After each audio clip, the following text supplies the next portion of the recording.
Hello my dear friends and family members, welcome to tasty house. ఈరోజు మన ఛానల్లో recipe రాగి ఉప్మా చేశానండి. ఇది మార్నింగ్ పిల్లలకైనా పెద్దోళ్ళకైనా సరే మంచి హెల్తీ బ్రేక్ఫాస్ట్ రెసిపీ అనమాట. చాలా క్విక్గా కూడా ప్రిపేర్ చేసుకోవచ్చు, అందరికీ నచ్చుతుంది కూడా బాగా. ఇది ఒక కొత్తగా ట్రై చేయండి. మార్నింగ్ బ్రేక్ఫాస్ట్ అప్పుడు చాలా బాగుంటుంది. సింపుల్ ప్రాసెస్లోనే ఎలా తయారు చేసుకోవాలో చూపించాను. అన్నీ మనకి ఇంట్లో ఉండే ఇంగ్రీడియంట్స్తోనే తక్కువ టైంలో ఎలా ప్రిపేర్ చేసుకోవాలో చూపించానండి. మరి ఇంకెలా తయారు చేసుకోవాలో వీడియోలోకి వెళ్ళిపోయి చూసేద్దామండి. ముందుగా స్టవ్ వెలిగించి ఇక్కడ ఒక ప్యాన్ తీసుకోండి. దాంట్లో ఒక 2 టేబుల్ స్పూన్ వరకు నెయ్యి వేసుకుంటున్నాను. నెయ్యి ఇష్టం లేకపోతే కనుక ఆయిల్తోనైనా చేసుకోవచ్చండి. నెయ్యి వేసుకుంటే టేస్ట్ బాగుంటుందని వేసుకున్నాను నేను. ఎవరికైనా ఇష్టం లేకపోతే స్కిప్ చేసుకోవచ్చు. అలాగే నెయ్యి ఒక 2 టేబుల్ స్పూన్లు, నూనె కూడా ఒక 2 టేబుల్ స్పూన్లు వేసుకున్నానండి. ఈ నూనె కొద్దిగా వేడైన తర్వాత ఇక్కడ పోపు దినుసులు వేసుకుంటున్నాను నేను. పచ్చిశనగపప్పు, ఆవాలు, జీలకర్ర వేసుకుంటున్నాను. అలాగే కొన్ని జీడిపప్పులు కూడా వేసుకుని ఇవి కొద్దిగా కలర్ చేంజ్ అయ్యి గోల్డెన్ బ్రౌన్ కలర్ వచ్చే వరకు వేయించుకోవాలండి. ప్రాసెస్ అంతా సిమ్లో పెట్టి చేసుకోండి, టేస్ట్ బాగుంటుంది.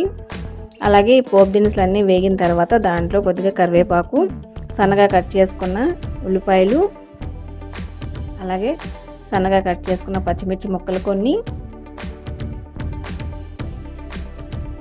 సన్నగా కట్ చేసుకున్న కొత్తిమీర కొద్దిగా వేసుకుంటున్నాను.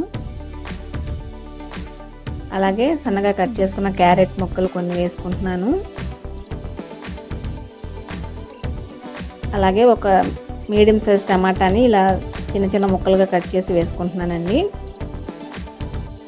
ఇవన్నీ కూడా పచ్చివాసన పోయి కొద్దిగా మెత్తబడే వరకు వేయించుకోవాలండి. ఫ్లేమ్ని మీడియం ఫ్లేమ్లో పెట్టుకుని వేయించుకోండి, టేస్ట్ బాగుంటుంది.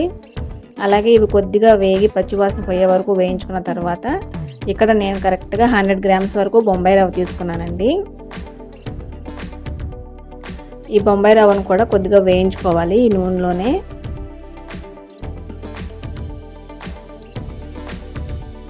ఈ బొంబాయి రవ్వ కూడా వేగిన తర్వాత కరెక్ట్గా నేను దీంట్లో 30 గ్రామ్స్ వరకు రాగి పిండి వేసుకుంటున్నానండి.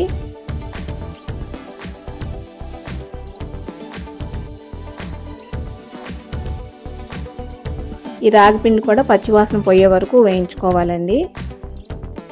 ఇక్కడ ఫ్లేమ్ని చెప్పాను కదా, కంటిన్యూస్గా మీడియం ఫ్లేమ్లో పెట్టుకుని వేయించుకుంటేనే రెసిపీ అనేది పర్ఫెక్ట్గా వస్తుంది. టేస్ట్ కూడా బాగుంటుంది, మీరు ఎంజాయ్ చేయగలుగుతారు. ఇవి కొద్దిగా వేగేలోపే కొద్దిగా ఒక గిన్నెలో ఒక 3 గ్లాసుల నీళ్లు వేడి చేసుకోండి పక్కన. ఈ హాట్ వాటర్ పోసుకుంటే దీంట్లో ఉండలు కట్టకుండా వస్తుందండి మనకి రెసిపీ అనేది. అలాగే దీంట్లో కొద్దిగా మీ రుచికి సరిపడా సాల్ట్ యాడ్ చేసుకోండి. మీరు ఎంతైతే తినగలరో అంత వేసుకోండి. నేనైతే ఒక 1.5 టేబుల్ స్పూన్ వరకు యాడ్ చేసుకున్నాను. ఈ ఉప్పు కూడా వేసుకున్న తర్వాత ఒకసారి మొత్తం ఇలా కలిపేసుకోండి. ఇది మొత్తం పర్ఫెక్ట్గా వేగింది నాకైతే ఒక 15 మినిట్స్కి.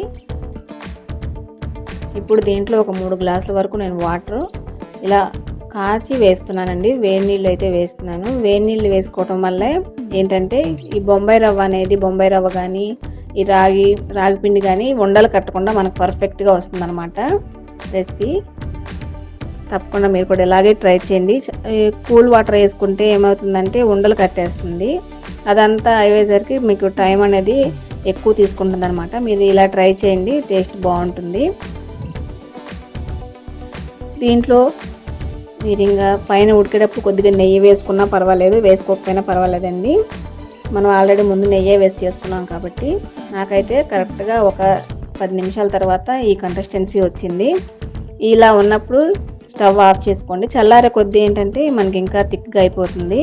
ఇప్పుడు దాన్ని సర్వింగ్ బౌల్లో తీసుకుని సర్వ్ చేసేసుకోవటమే అండి. అల్లం చట్నీతో సర్వ్ చేసుకుంటే టేస్ట్ చాలా బాగుంటుంది.